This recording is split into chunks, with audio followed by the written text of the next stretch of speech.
This is the Steph Split Sports Business Podcast, the Sporticast. I'm just so used to Curry being an Under Armour person now, right? But to so quickly, Eben, show up in a game in Nike. Is he delivering a message? Is he courting Nike? I mean, everybody knows if Steph is a free agent, do you really have to put anything out there? Although Steph is how old? I know you probably don't have the exact number, but I don't have the answer. What's Curry got left as the top pitch man in terms of sneakers and things? I mean, if he's not a player, does the Steph Curry brand stand for enough where people want to buy Steph Curry stuff? Yeah, I think it's an open question, and it's a hard one to answer. And if he's going to start at a new apparel company, which certainly seems like he is going to, you want that to happen as soon as possible. The news here for folks who didn't see it: Under Armour and Steph Curry's Curry brand, they've been together. Steph has been an Under Armour endorser since 2013. Was the most prominent endorser, maybe outside of Tom Brady or including Tom Brady, of Under Armour. Has announced that they are separating. They're going separate ways. They said it was a mutual decision, Scott. Under Armour has been choosing by its own volition to get out of a lot of its UCLA, Notre Dame. They're still in Notre Dame, but Notre Dame. Okay, UCLA they did get out of. Yep. Cal they got out of. Auburn went elsewhere. Texas Tech went elsewhere. South Carolina's going elsewhere. They abandoned there before it even started the MLB jersey deal. They were going to be the new MLB jerseys. They never even got them off the starting line, and Nike took over. So Under Armour has been jettisoning big time sponsorships for a decade now.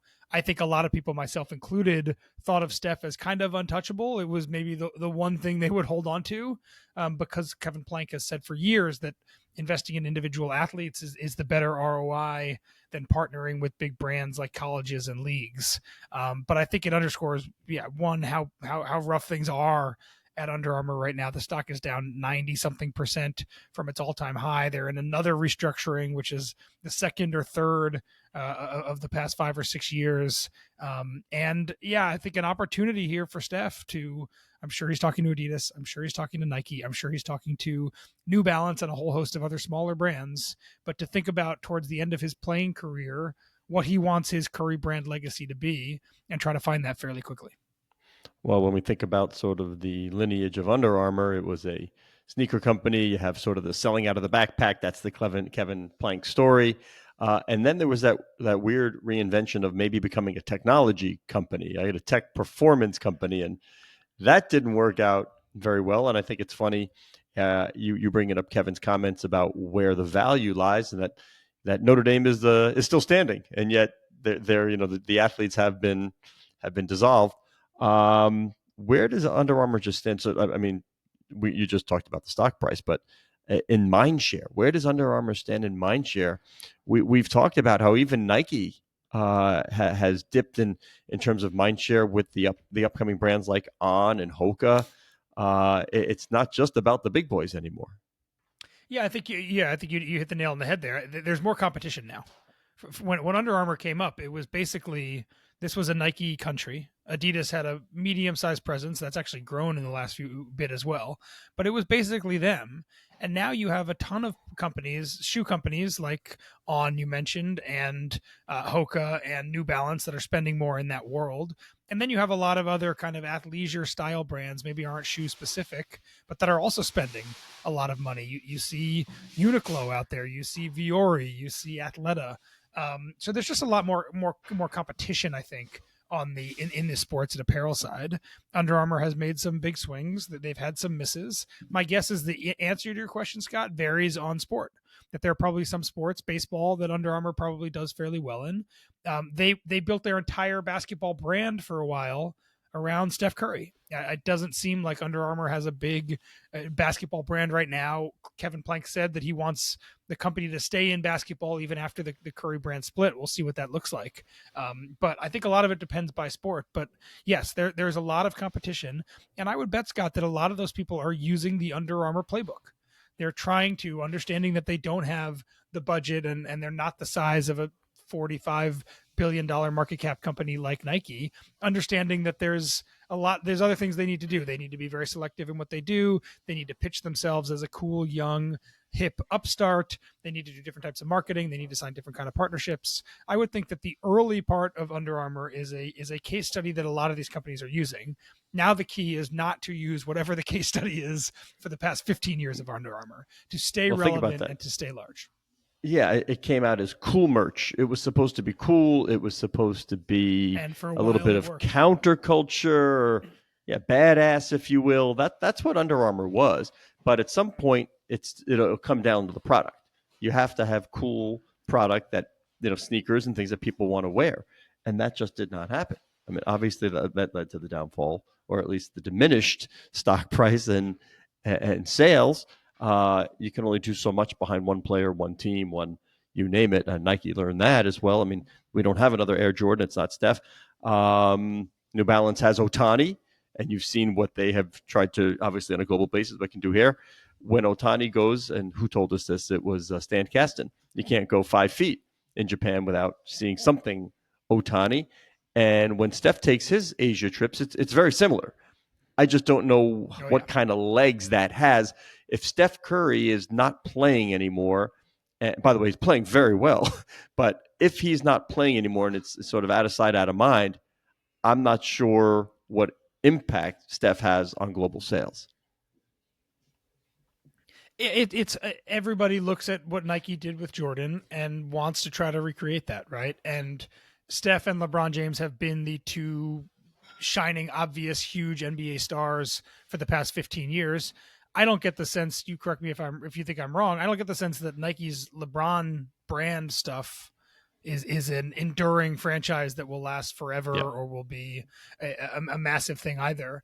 So yeah, it's hard. Some of this depends on the moment. It depends on the star. It depends on the star's success, right? Michael Jordan was a very specific mix of all those things that just in time wise, you'll never be able to recreate the moment that Michael Jordan and Nike teamed up, and where basketball was at that moment and where it was when he left the NBA. But yeah, I think that this is a challenge, right? And Ohtani, I think, is a good comparison here, Scott. One, because of his global nature. Two, because just like when Ohtani signed with New Balance, that's basically what happened when Steph signed in 2013 with Under Armour. There was kind of an assumption that he would end up at your Nike, which is where he was. And there's that classic story of Nike sending him a pitch deck that had Kevin Durant's name on it. Oops. Yeah, that was the big oops. Maybe this company isn't the place for me. But it was a bit of a coup for Under Armour to land Steph Curry. It felt like a bit of a coup for New Balance to land Shohei Ohtani. And then, yeah, you may be bidding or offering more money or more total compensation than your rivals are, but you also have to build the brand around it. And I won't speak for Steph Curry because I don't actually know, but my guess is that 13 years into this partnership, neither side was particularly happy with where Curry brand was in 2025. Yeah, I agree. It's one of those where it doesn't make sense for you, doesn't make sense for us. Yeah. What can we do to extricate each party and make everybody happy and let everybody go on their way? So. And it makes me wonder, Scott. I mean, if Under Armour wants out of Steph Curry business, I would think that basically everything is on the table, right? I think you and I realize. I think everything's been on the table for a while. Yeah, I believe so. We have to start asking questions of Notre Dame. Yeah, absolutely. I've started asking questions already. Yeah, Jordan Spieth is another Under Armour athlete. The Rock is maybe outside of Steph Curry was maybe their second most important individual endorser. There's still a bunch of colleges. There's an NFL glove and shoe deal, I think, or maybe just glove deal in the NFL. My guess is that if Steph Curry, the last thing would be Maryland Athletics, I think, just because of the space that Maryland holds in the Under Armour origin story. But I would not be surprised now. Curry surprised me, but once Curry brand comes out, I would not surprised if basically anything else in the Under Armour portfolio shifts from a long-term basis and potentially soon. Okay, so bigger changes, Under Armour or MLS? Where do you think? Both big. Both big. But at least I think MLS at least has signaled this change in the past. There have been votes. There's been discussion on whether they want to link up with the European calendar, but still a major deal finally approved. And I think it had a lot to do with adding teams in warm weather cities. So that was one of the hangups, that teams would have to play in the cold. So they'll push it, but aligning more on the European calendar. has been on the agenda for quite some time, and we're finally there for MLS. And there were two big announcements, and we can get to the second one, the Apple stuff, after this. But yes, so MLS Apple we knew was coming. It's going to the to align with the European calendar. So basically, no longer playing in the summer, starting in late August or whatever, and then ending in the late part of the winter. It will make it easier to compete with talent. It's certainly MLS is an outlier in global soccer leagues for a number of you reasons. Were selling talent at a weird time too. As you were entering stretch runs, you were jettisoning your best players. Not a good look for the supporters. So for a lot of those reasons, it makes sense. And depending on where you are geographically, Scott, this is either great or bad for you from a ticket sales standpoint. So compare how you think Austin feels about this, where they're losing games in the summer when it is pretty darn near insufferable to be in Austin, Texas in July, and getting games in the winter. Great. And if you're Montreal or you're Minnesota, you're losing your June and July games, and now you're getting potentially a bunch of games in the winter where it's pretty insufferable to be outside. But they can learn from baseball too. This is the kind of thing. Cold weather towns without a dome generally start the season on the road. That's exactly exactly what will happen here too. They will do a lot of that. You'll see Montreal playing on the road a lot in Austin and in Nashville and in Dallas, and then shifting. So there's ways in the calendar to make up for this. It's not a coincidence, I don't think, Scott, that this is happening kind of right after. Will happen in totality right after the Men's World Cup. I would expect NWSL, which has talked about this exact same thing for many of the same reasons. I would expect NWSL to do something similar before the Women's World Cup in 2031 at the latest. They were close to doing it. From what I understand, there was an owner's vote. They decided to table it for a little bit, but I would not be shocked to see NWSL do this at some point soon as well.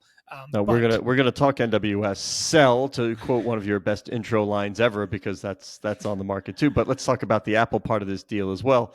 Sure. But despite the fact, with no numbers ever being released, and they don't have to, I get it. But despite the commissioner not so long ago calling or saying about any critics of the Apple deal, and if people don't know, Apple has the exclusive right to broadcast, one home, one everything. They thought it would drive subscription. Messi got a piece of that business for every subscriber. But Don Garber said not long ago that if you don't think it's good, you just don't get it, right? You just didn't get it. Meantime, I don't think anybody in the industry thought there was a wave of signups to the point where this was a home run. And the reason they went this way, you and I should note, is that you kind of have a bifurcated ownership. You have the folks who have been around for a long time and got in at a low price, who can say, I can be patient with less money and more reach and try to slowly grow the audience and win in the end. And then you have people come into the league more recently or paying much more for their franchises, saying we need to maximize revenue now, even if at the expense of reach. And that is what led them to one of the newer bidders on the scene, and that would be Apple. And again, we're talking about the World Cup here. The World Cup has loomed, the 2026 Men's World Cup, held in North America, but primarily in the United States, has loomed very large in the windshield for MLS for the past decade. And because you talk to these people just like I do, almost everyone who's bought into MLS, minority stake or control, in the past 10 years has talked about this inflection point in 2026 where they expect soccer in America to hit some kind of big growth curve, and also that to benefit to MLS. Now that we're getting closer and closer to that, I think there's just a lot more pressure on the league in general. And the Apple deal kind of ran into a lot of that same kind of angst that I would say exists in a lot of circles in MLS right now. So the big change here for the first 3 years of this Apple partnership, to get MLS games, you had to sign up for MLS Season Pass, which was a separate entity. You had to subscribe to that. It was separate from Apple TV. Now, moving forward, all of those games will be part of Apple TV. So you no longer need a second subscription if you're an Apple TV subscriber to get games. I think the thinking here is pretty obvious, Scott. It just widens the amount of people that can watch games. More people watching, yeah. Maybe you get more casuals. I know there's some frustration among some MLS owners who used to give away their games media-wise for free, essentially, to over-the-air broadcasting in their networks, because they just thought it helped sell tickets, right? And the fewer people you have watching games, that's less of kind of a lead gen advertising marketing opportunity for a family to take their kids to a game on a Saturday or a Wednesday. So what MLS really wants here is to widen that scale. I think the more interesting part, news that Jacob and I broke on Friday, is that the deal actually changed term wise quite a bit. This was a 10-year deal. I would have thought it would have had to. It would have had to. If you're changing this significantly in terms of an extra subscription for Apple rather than, okay, everybody who's already in our ecosystem just gets this, the terms had to change. And the terms also had to change because there was a part of this contract that said once a certain metric was hit on the season pass subscriptions, then there would be upside financially for Major League Soccer. My understanding is they never got to those metrics. They never got to the subscription numbers that would have triggered that extra revenue. But now you're giving up on the season pass entirely, right? So suddenly you have to re-talk about, reopen, or renegotiate the deal anyway because you're losing that potential upside. But the deal now is going to end 3.5 years sooner than originally planned. So it's now going to end after they flipped the calendar. So after the 2028-29 season. And this part is actually quite interesting to me. So Apple had a 5-year opt-out in this deal. So 5 years in, Apple had the option of opting out, which would have been after the 2027 season. And I was kind of under the impression that there was a chance that Apple was going to do that. I don't think this has been a tremendous success for Apple. I also don't think it's been a tremendous success for MLS either, but Apple had the opt-out. The big deal, Eben, here's the big difference, though. Yeah. You've pointed this out for some time very astutely, that this is not the core product. This is not ESPN. Exactly. This allows Apple to say, okay, this has not produced in a way that we thought it might, but it's no big deal. It's an offering on our platform that some people find. The World Cup is coming. People will be talking soccer. Okay, we'll give up that option. Exactly right. And if Apple has broader sports aspirations, if at some point they want an NFL game or they want an NFL package, what I don't think they want is showing that they abandoned their first league partner, MLS, halfway through a 10-year deal because things weren't going well.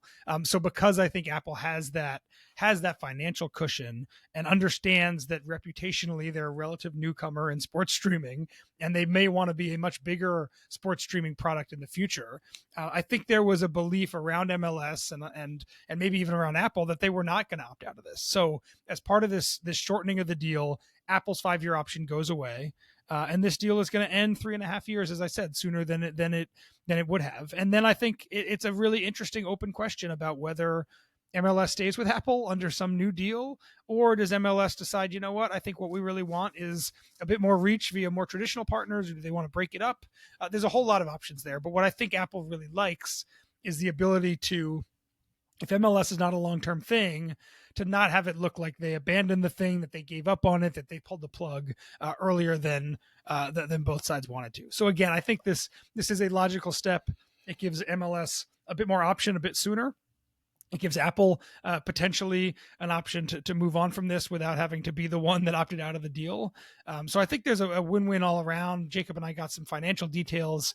It's basically they're going to be paid an average of $250 million, MLS is, over the next 3 full seasons. There's also a shortened half season where they'll get $107 million.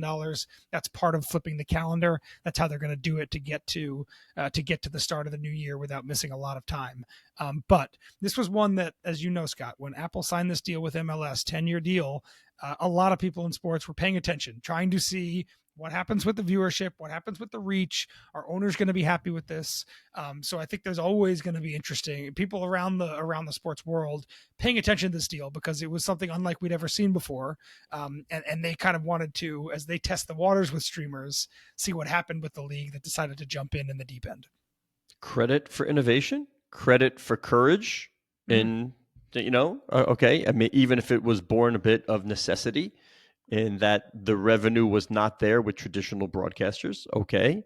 But unsolicited advice from this side of the microphone, you have owners in other sports that are also MLS owners, and they understand the prioritization of scale and all the things that come with it. I get it. You need the revenue. I got it. I know, but you're building a product. Messi here. Will future top players come as well? You're hearing more of that, well before retirement age. If you limit the ability of everyone to see, it is very difficult. Sure, hardcore people were there, but they kept on selling us on how good the deal was performing. right? It was always, no, the numbers are surpassing expectations, better than we thought, good for MLS, when it just didn't feel right. So here we are. Not surprised at the alteration at all, but you know, you need the scale. So another decision, by the way, is keeping in soccer. You mentioned the NWSL earlier. Now NWSL has some decision to make, a very hard decision, because Alyssa Thompson is performing quite well with Chelsea after leaving or being sold from Angel City. What was it, $1.34 million, something like that. One of the best young players in the league, over to your competition in Europe. And Trinity Rodman, a biggest name in the league, would you say? Biggest name in the league? Free agent? Top three, yeah, for sure. Yeah, top three. And the question is, do you want to alter your salary cap to be able to keep her? Because somebody's going to have to spend more than that limit if you want her around NWSL. And we were early on this, Scott. We've been talking about the Trinity Rodman decision looming for I feel like a year now. And yeah, it's amazing. We talk a lot about how quickly NWSL's commercial business has grown in the last few years. And this is in some ways kind of a product of the league's growing success, and also the success of women's soccer around the world, right? Because as you said, there's clubs in Europe that 5 years ago didn't even know they had a women's team and are now investing some real dollars in getting some of the best players in the world. But the NWSL CBA, which is a year and a half old at this point, and was one of the more progressive sports CBAs I think we've ever seen in American sports, now all of a sudden seems like it is maybe not progressive enough to keep one of the most talented women in NWSL playing here in America. And I think that's fascinating. I think it's a real tough decision for the league, because owners want cost security, Scott, as you know. And once you open up the special designated players and things like that, you have the potential of things to run away. But losing Trinity Rodman, if it does happen, is a very, very bad harbinger for NWSL. Yeah. And you mentioned Alyssa Thompson. That was a big deal. Trinity would be a way bigger deal. At some point, you need to start putting up some wins if you're the NWSL. And if your salary cap structure, if your new CBA is the thing holding that back, then you've got yourself a kind of existential crisis. Well, I think you have to go the way of some sort of, whatever player exemption you want. Each player, you want on a roster, the union goes along with it because that salary goes up. It helps the stars of the game, which is always good. You will have some owners vote against it. They don't want to see that cost certainty go away. But as you said, and as Lauren Lightman told us, she was the first owner who came out and actually said, well, when I asked her, what do you see as the biggest risk? And she said, Europe. It was always there, but nobody wanted to admit it. And she said, they have great brands. They can outspend us. They're tied to historic men's teams as well. So they got a unified fan base often. So she told us right off the bat that's a real concern. And if you're losing players like Trinity Rodman, that is magnifying the concern on some ownership, because the leagues are built on stars. We have seen this. It doesn't matter. I don't care if it's men's league, women's league. You need stars. People are tuned. It's nothing but entertainment. Stars drive everything, and to lose them to what is your de facto rival league, like you said, awful look. And I totally agree. So two things. One, the worst case scenario for NWSL is that the next World Cup comes around and the U.S. team does really well, and America, like it does every 4 years, falls in love with this group of women. Then you can't watch them play. Oh my God, they're so good. And then, as soon as the World Cup's over, where do I watch them? Where are all these players I just all these players I just fell in love with? Now where do I watch? So that's a danger, right? And that's something you certainly have to think about. And then secondly, and I won't say this is the right thing to do, I know what MLS would do in this situation. MLS has, for certain situations, bent over backwards or changed its rules or flexed its rules to try to get some of the best players in the world to play at MLS, right? And David Beckham is a great example of that. Leo Messi is also another great example of that. As however you want to measure Leo Messi's impact on the league, there were a number of owners, I spoke to a number of them, who were a little wary when it looked like Miami was going to be doing this, was a little wary that whether this was the best thing for the league. And MLS has been a North Star of theirs for a while, is that when there's an opportunity to get a very big name to come here, not stay here, but come here, they're willing to talk about the league rules. It's one of the quote unquote benefits of being a central league as opposed to kind of one owned by individual franchises. Single entity helps you. It speeds up decision making. Yeah. Yep. So I don't know what NWSL is going to do here, and I don't even know if changing the rule is the right thing to do. But I know what MLS would have done, and they would be making sure they did everything possible to make the best possible pitch to keep Trinity Rodman here in the U.S. All right, and right before we started recording, a statement came out from the Big Ten saying that these private equity talks will be tabled until there looks like a unanimity among, 10 has 18 teams, but until everybody can get on board and say this is a plan we should move forward with. I think we've all known some of the big boys were not on board with the at least taking what was the California pension money, creating a new co kind of deal. We've seen this kind of structure before. I got it, but if everybody's not aligned, especially the big boys, what purpose moving forward? It kind of feels here like Michigan and USC called the Big Ten's bluff to a degree. A week ago, there was a bunch of reporting that the Big Ten was looking into either strong-arming them or going without them, and maybe with some financial punishment to the two schools if they decided not to opt into this deal. And now it seems very clear that, at least temporarily, nothing's going to happen unless all 18 schools are aligned. And right now they're not, because those two schools, Michigan and USC, have been very vocal that they want more information and they want to pause. What a surprise. I can't believe they couldn't find total agreement on this. Everybody's interests are different. And just go look at the SEC. When they were bringing in new clubs, it was always the big teams that generate most of the revenue are on TV all the time. We want a bigger share, a bigger cut. All things are not even in college sport. So I'm not surprised that a Michigan in the Big Ten would be like, nope, we're not on board with this. And I think the interesting thing here is that I think even these two schools, Michigan and USC, have actually slightly different reasons why they're concerned about this deal.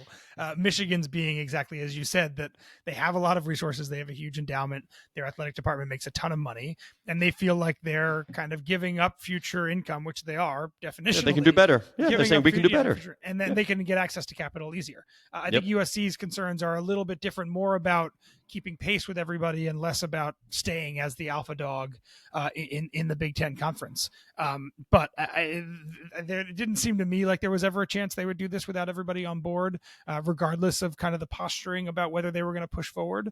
And at least now, we'll see if it changes in a week, but at least now it seems like even the UC Investments, the pension fund that is doing this, is out there publicly saying, we only want this. We only are going to do this if there is consensus and everybody believes that this is the right thing to do for the league.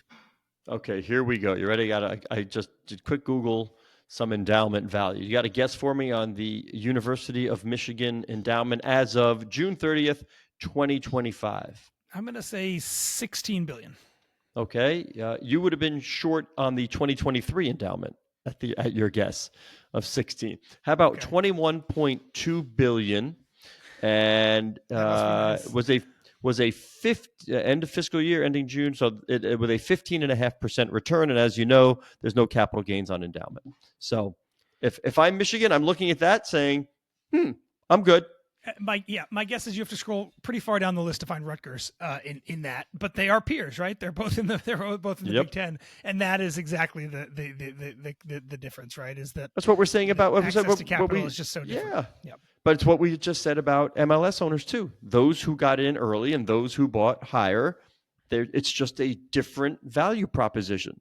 So good luck aligning on one thing that fits all.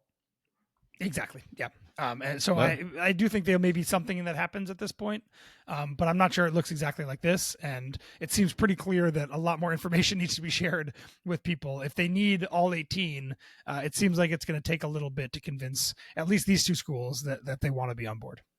If you had told me, or if anybody had gone public at the very outset of all this and said, we will not move forward unless we have unanimity, it would have been a knee-jerk reaction of mine to say this will not move forward. Right? Yep. Only takes one. So It only takes one, I and you have two. And again, there seemed like there was an attempt to maybe through the media portray this idea as if they don't get on board, they're going to be left behind, and that changed course pretty quickly over the past few weeks. Yeah. Okay. Close it out, my friend. All right. He is Scott Soshnick. You can find him on Twitter at Soshnick. I am Eben Novi Williams. Find me on Twitter at Novi_Williams. The show is produced by Justin Greenewald. Thank you to Justin. And Sebastian Milo, Matt Palacio, and Carol Winston would like you to know that you can follow the show at Sporticast, which is the hub of the Sportico Media Network.